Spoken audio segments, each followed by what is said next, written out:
नमस्कार मित्रों, मैं हूं कैल्विन मनवर। आज हम बात करने वाले हैं कंट्रोल ऑफ चॉपर सर्किट्स। पिछले वीडियो में हमने डिस्कस किया था बेसिक ऑफ चॉपर सर्किट। तो आज हम बात करेंगे control of chopper circuit. Chopper circuit को हम कैसे कंट्रोल कर सकते हैं, मतलब कि उसके आउटपुट को कैसे कंट्रोल कर सकते हैं उसके बारे में। ठीक है, तो बेसिकली चॉपर सर्किट का काम क्या है? उसका काम है फिक्स डीसी वोल्टेज को वेरिएबल डीसी वोल्टेज में कन्वर्ट करना। वेरिएबल डीसी वोल्टेज का मतलब क्या है?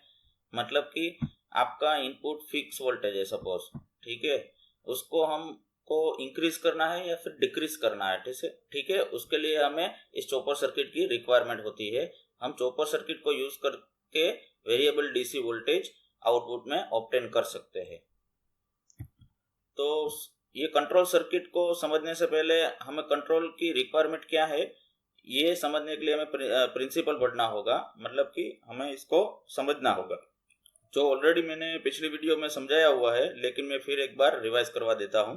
देखिए, बेसिक चॉपर सर्किट है, ठीक है, ये उसका आउटपुट वोल्टेज का वेवफॉर्म है, उसका आउटपुट करंट का वेवफॉर्म है। ठीक है, तो इसमें क्या होता है कि बेसिकली एक थायरिस्टर या फिर सेमीकंडक्टर स्विच लगी रहती है जो चॉपर के नाम से पहचानी जाती है इस सर्किट में। ठीक है, यही एक चॉपर सर्किट का हार्ट है। ठीक है, ये फ्रीव्हीलिंग डायोड है, इंडक्टर है, ये लोड है। ठीक है, तो इसमें क्या होता है कि सप्लाई डीसी वोल्टेज जब हम देते हैं, ठीक है, अगर हम यहाँ पे पल्स फॉर्म में स्विच ऑन ऑफ करवाते हैं, ठीक है, पल्स जो होता है बेसिकली उसमें ऑन पीरियड और ऑफ पीरियड दोनों होते हैं। ठीक है, उसको हम पल्स बोलते हैं। जब ये स्विच ऑन होगी टी ऑन पीरियड में, तब क्या होगा कि सोर्स है वो लोड के साथ कनेक्शन में आएगा, यहाँ से यहाँ कनेक्शन। ये फ्रीव्हीलिंग डायोड ओपन सर्किट हो जाएगा क्योंकि ये रिवर्स बायस है, मतलब कि ये सोर्स है, यहाँ से करंट फ्लो करेगा, लेफ्ट साइड पॉजिटिवली ये इंडक्टर चार्ज होगा। यहाँ पे आप देख सकते हैं ये चार्ज हो रहा है। ठीक है, बाद में क्या होगा कि लोड में से करंट भी फ्लो होगा इंडक्टर को चार्ज करते हुए। अब क्या होगा कि जब ये टी ऑफ पीरियड आएगा इसका स्विच का, तब ये टर्न ऑफ हो जाएगी स्विच। टर्न ऑफ होने के बाद क्या होता है कि सोर्स है वो लोड से डिस्कनेक्ट हो जाता है। तब क्या होता है कि इंडक्टर जो चार्ज हुआ था उसके पास कुछ चार्ज था, उसके अक्रॉस में वीएल जितने वोल्टेज प्रोड्यूस होते हैं, ठीक है, कितने वीएल जितने, तो इतने। ठीक है, अब इसकी पोलैरिटी भी बदल जाएगी। ठीक है, अब क्या होगा कि जो फ्रीव्हीलिंग डायोड है वो क्या होगा, फॉरवर्ड बायस होगा। ठीक है, अब तो इंडक्टर जो है वो लोड को सप्लाई करेगा, जिससे कि इंडक्टर का चार्ज रिड्यूस होगा। आप यहाँ देख सकते हैं इंडक्टर का चार्ज रिड्यूस हो रहा है। ठीक है, तो करंट जो है वो इस पाथ में फ्लो होगा, फ्रीव्हीलिंग डायोड उसको फ्रीव्हील करेगा। ठीक है, और लोड को कंटिन्यूसली करंट मिल पाएगा। आप देख सकते हैं इस डायग्राम में, यहाँ से पहले इंडक्टर चार्ज हुआ टी ऑन पीरियड में, बाद में डिस्चार्ज हुआ। ठीक है, ये एक पल्स खत्म हुआ, ये पल्स रिपीटेडली है, जितनी चॉपिंग फ्रीक्वेंसी होगी उतने नंबर ऑफ पल्सेस प्रोड्यूस होंगे। ठीक है, अगर 100 चॉपिंग फ्रीक्वेंसी है तो 100 हर्ट्ज, तो इसका मतलब है 100 पल्सेस प्रोड्यूस होंगे और आपको ऐसे 100 वेव्स मिलेंगे। ठीक है, तो ये हुआ बेसिकली इसका ऑपरेशन। देखिए, ये कितने समय तक आपको आउटपुट और सोर्स कनेक्टेड रहता है इस सर्किट में, उस पर डिपेंड करता है कि आपका एवरेज आउटपुट वोल्टेज कितना मिलेगा, डीसी वोल्टेज इंक्रीज होगा या डिक्रीज होगा। ठीक है, ये सब इसके ऊपर डिपेंडेंट है। तो इसको टी ऑन पीरियड और टी ऑफ पीरियड को कंट्रोल करने से ही हमारे आउटपुट वोल्टेज को हम कंट्रोल कर पाएंगे। ठीक है, तो इसके लिए हमें इसकी कंट्रोल टेक्निक्स पढ़नी होगी। देखिए, बेसिकली 2 कंट्रोल टेक्निक है, time ratio and current limit control. ठीक है, टाइम रेशियो में 2 है, एक कांस्टेंट फ्रीक्वेंसी कंट्रोल जिसको हम पल्स विड्थ मॉड्यूलेशन कंट्रोल बोलते हैं। बेसिकली इस पल्स विड्थ मॉड्यूलेशन कंट्रोल में क्या होता है कि ये जो पल्स विड्थ मॉड्यूलेशन है, इसमें पल्स की विड्थ को हम चेंज करते हैं। ठीक है, मतलब कि पल्स होता है उसमें 2 पीरियड होते हैं, टी ऑन पीरियड और टी ऑफ पीरियड। तो हम किसी भी एक पीरियड को चेंज करके पल्स की विड्थ को चेंज करेंगे।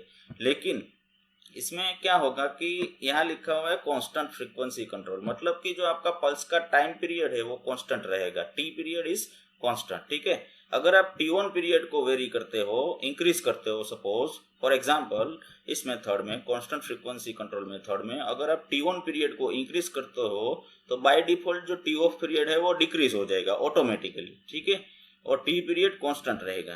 ठीक है, इस मेथड को बोलते हैं कांस्टेंट फ्रीक्वेंसी कंट्रोल, जिसको हम पल्स विथ मॉड्यूलेशन टेक्निक भी बोलते हैं।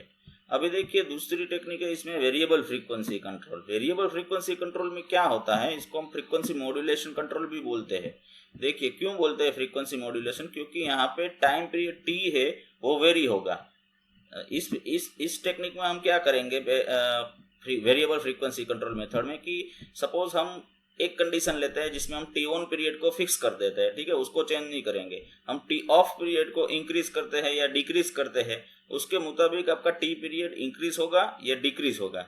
सपोज उसका दूसरा ऑपोजिट भी है, कैसे कि अगर हम टी ऑफ पीरियड को फिक्स कर दे, ठीक है, और टी ऑन पीरियड को वेरी करें यानी इंक्रीज करें और डिक्रीज करें, तो भी हम टी पीरियड को इंक्रीज और डिक्रीज कर सकते हैं। और जैसे कि हमें मालूम है कि frequency is inversely proportional to the time period T, ठीक है। अगर अपना टाइम पीरियड टी इंक्रीज हुआ तो अपनी फ्रीक्वेंसी डिक्रीज होगी, अगर अपना टाइम पीरियड टी डिक्रीज हुआ तो अपनी फ्रीक्वेंसी इंक्रीज होगी। ये जो चीज होती है वेरिएबल फ्रीक्वेंसी कंट्रोल मेथड में होती है। अब तीसरा है करंट लिमिट कंट्रोल। तो करंट लिमिट कंट्रोल में क्या होता है कि हम करंट की पोजीशन को चेंज मैक्सिमम और मिनिमम लिमिट करते हैं। जब आपका मैक्सिमम करंट फ्लो होगा लोड करंट, तब आपका उसके बाद आपका करंट अगर इंक्रीज होने की कोशिश करे तो आपका जो चॉपर सर्किट है वो जिसमें जो थायरिस्टर लगा हुआ है वो टर्न ऑफ हो जाएगा, ठीक है। और जब वो फ्रीव्हीलिंग, इस सर्किट में आप देख सकते हैं जब ये टर्न ऑफ होगा तो आपका ये करंट यहाँ से फ्रीव्हील करेगा फ्रीव्हीलिंग डायोड में से। अब जब ये करंट डिक्रीज होते होते I0 मिनिमम पे आएगा, ठीक है, तब ऑटोमेटिकली ये जो स्विच आपको दिखाई दे रही है, थायरिस्टर दिखाई दे रहा है, वो टर्न ऑन हो जाएगा। मतलब इसको बोलते हैं करंट लिमिट कंट्रोल। मतलब करंट जो है आपका I0 मिनिमम से I0 मैक्सिमम के बीच में वेरी होता है, ठीक है। अगर I0 मैक्सिमम पहुंच जाता है तो भी ये स्विच ऑफ हो जाती है, और जब वो डिक्रीज करके I0 मिनिमम पे पहुंच जाता है तो आपका ये स्विच ऑटोमेटिकली टर्न ऑन हो जाता है। ये ऑटोमेटिक प्रोसेस है। चलो इसको हम थोड़े अंदर जाके मतलब डीप में पढ़ते हैं, ठीक है, डायग्राम के थ्रू। ये देखिए कांस्टेंट फ्रीक्वेंसी कंट्रोल मेथड है जिसको हम पल्स विड्थ मॉड्यूलेशन कंट्रोल बोलते हैं। इसमें क्या होता है कि जो चॉपिंग फ्रीक्वेंसी है वो कांस्टेंट रखी जाती है, मतलब कि ये टी पीरियड है वो कांस्टेंट रहता है। आप देखिए दो केस मैंने लिए है इसमें। एक केस में क्या हुआ कि हमने यहाँ दोनों केस में देखिए अब टी ऑन पीरियड क्या है, टी पीरियड कांस्टेंट है। देखिए इसमें क्या हुआ कि मैंने टी ऑन पीरियड को चेंज किया। किसको चेंज किया आप देख सकते हैं, यहाँ टी ऑन पीरियड इतना ज्यादा था, ठीक है, मैंने टी ऑन पीरियड को कम किया। मतलब कि ये 50% है, ये 50%, T of 50% of T and T on 50% of T. मैंने यहाँ पे टी ऑन पीरियड को 25% कर दिया टी का, ठीक है, आप देख सकते हैं। तो टी ऑफ पीरियड ऑटोमेटिकली 75% का हो गया, आप देख सकते हैं। लेकिन टी तो दोनों केस में क्या हुआ कांस्टेंट, ठीक है। तो इस मेथड को हम क्या बोलेंगे पल्स विड्थ मॉड्यूलेशन। यहाँ पल्स की विड्थ को मॉड्यूलेट किया हमने, ठीक है, टी पीरियड को चेंज नहीं किया, टी कांस्टेंट है इसलिए इसका फ्रीक्वेंसी भी कांस्टेंट है, इसीलिए इसको बोलते हैं कांस्टेंट फ्रीक्वेंसी कंट्रोल, ठीक है। अब देखिए वेरिएबल फ्रीक्वेंसी कंट्रोल में क्या होता है कि हमने चॉपिंग फ्रीक्वेंसी है उसको वेरिएबल रखा हुआ है, मतलब उसको चेंज करेंगे। कैसे चेंज करेंगे, देखिए दो केस लिए हैं मैंने यहाँ पे। पहला केस लिया है जिसमें टी ऑफ पीरियड को कांस्टेंट रखा है, आप देख सकते हैं, ठीक है, लेकिन मैंने टी ऑन पीरियड को इंक्रीज किया, मतलब डबल कर दिया, आप देख सकते हैं। तो यहाँ पे जो टी पीरियड था उसका लेंथ भी इंक्रीज हो गया, आप देख सकते हैं। तो इसमें आपका एफ क्या होगा, फ्रीक्वेंसी डिक्रीज होगा क्योंकि टी इंक्रीज हुआ, ठीक है। अब दूसरा केस लेते हैं जिसमें मैंने टी ऑन पीरियड को फिक्स कर दिया है और टी ऑफ पीरियड को इंक्रीज कर रहा हूँ। यहाँ देखिए ये टी है, ठीक है, यहाँ तक टी ऑफ है, ये पीरियड टी ऑफ है। मैंने टी ऑफ पीरियड को इंक्रीज कर दिया है यहाँ पे, तो आपका टी भी इंक्रीज हो गया यहाँ तक। इसका मतलब टी इंक्रीज हुआ तो फ्रीक्वेंसी डिक्रीज होगी, ठीक है। लेकिन इसमें दो केस होते हैं, या टी ऑफ को फिक्स करो और टी ऑन को वेरी करो, अदरवाइज टी ऑन को फिक्स करो और टी ऑफ को वेरी करो। ये हुआ आपका वेरिएबल फ्रीक्वेंसी कंट्रोल मेथड, ये फ्रीक्वेंसी वेरी होती है। अब देखिए इसका डिसएडवांटेज क्या है over the pulse width modulation technique, मतलब disadvantage of frequency modulation technique over the pulse width modulation technique. देखिए इसमें कुछ डिसएडवांटेजेस भी है उस पीडब्ल्यूएम मेथड के कंपैरिजन में, क्योंकि यहाँ फ्रीक्वेंसी वेरी होती है, ठीक है। इसलिए हमें यहाँ जो डिजाइन करना पड़ता है फिल्टर सर्किट का वो डिफिकल्ट हो जाता है। ये पहला पॉइंट है, ठीक है, क्योंकि हमारी जो फ्रीक्वेंसी है वो वेरी हो रही है, ठीक है, ओके।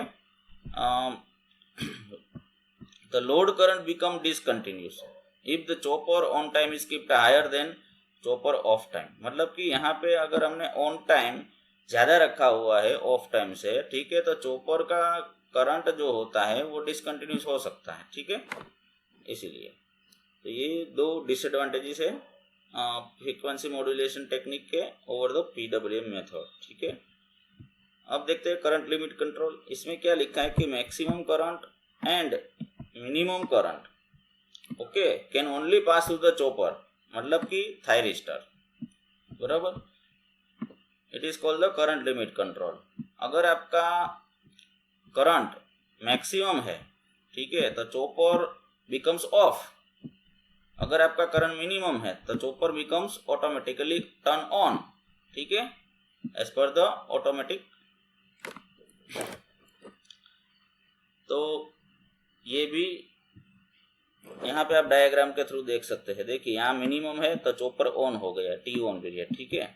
अब यहाँ मैक्सिमम पहुंच गया आपका लोड करंट, तो आपका चॉपर बंद हो गया, मतलब टी ऑफ हो गया, आप देख सकते हैं। बाद में रिपीटेड प्रोसेस, ठीक है। ये I0 मिनिमम पे आता है, मतलब कि आपका चॉपर स्टार्ट हो जाएगा। अब जब I0 मैक्सिमम पे आता है तो आपका चॉपर टर्न ऑफ हो जाएगा, आप यहाँ पे देख सकते हैं। ये रिपीटेड प्रोसेस। इसमें क्या होता है कि आपका जो रिपल कंटेंट होता है उसका एम्पलीट्यूड, मतलब रिपल कंटेंट प्रेजेंट होते हैं डीसी में, ठीक है, उसको कंट्रोल करना पड़ता है। उसको कंट्रोल करने के लिए हमें चॉपिंग फ्रीक्वेंसी को इंक्रीज करना पड़ेगा, मतलब कि lower the ripple current the higher the chopping frequency, ठीक है। मतलब चॉपिंग फ्रीक्वेंसी से एक नुकसान भी हो सकता है कि ज़्यादा आपका device thyristor switch on off करेगा तो आपका जो स्विचिंग लॉसेस भी इंक्रीज हो सकता है। कुछ पाने के लिए कुछ होना पड़ता है, ठीक है। Thank you for watching this video. ये जो हमने पढ़ा वो है control techniques for chopper circuits. Chopper के आउटपुट वोल्टेज को कैसे हम कंट्रोल कर सकते हैं वो हमने अभी अभी पढ़ा, ठीक है। अगर दोस्तों आपको ये वीडियो अच्छा लगा तो प्लीज़ लाइक कीजिए, वीडियो को शेयर कीजिए और इस चैनल को सब्सक्राइब कीजिए। Thank you for watching.